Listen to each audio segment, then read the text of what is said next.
HOA Karen tossed my ID into a sewer and called cops, so I canceled her. $3B Lakefront Mansion when I moved back to my family's lakefront cabin to settle some estate matters. I knew I'd be dealing with tight-lipped neighbors and some concerned citizens. But I wasn't prepared for Karen, the HOA president, with a superiority complex the size of the lake. It started small. She'd glare whenever I parked my truck too close to the sidewalk or brought firewood that didn't match her HOA's visual harmony policy.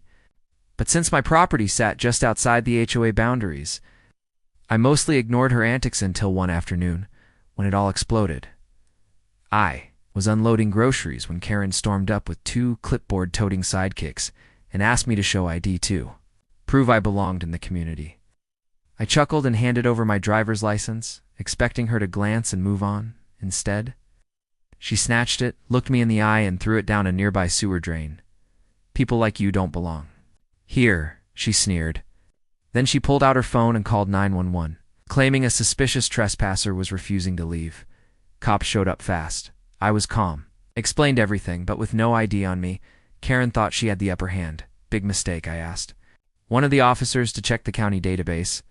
He ran my name and nearly choked when he saw it. See?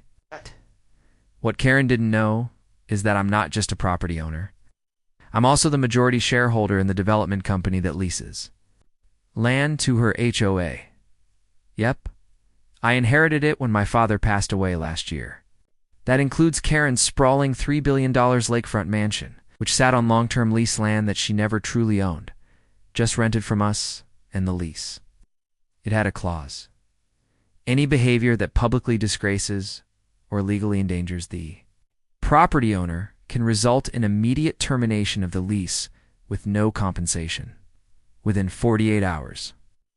My legal team issued a termination notice to Karen. Her mansion complete with marble columns, 5 decks, and a private dock was now on borrowed time. When she got the notice, she showed up at my gate, sobbing and begging for a second chance.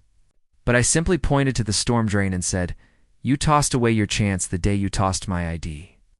3 weeks later, Karen was gone. Her mansion bulldozed by the very HOA she once ruled as they scrambled to avoid further lawsuits. Tied to her behavior and me, I rebuilt the land into a community boat launch akin to everyone, for more poetic justice and entitled people getting humbled. Subscribe now to HOA Karen Karma.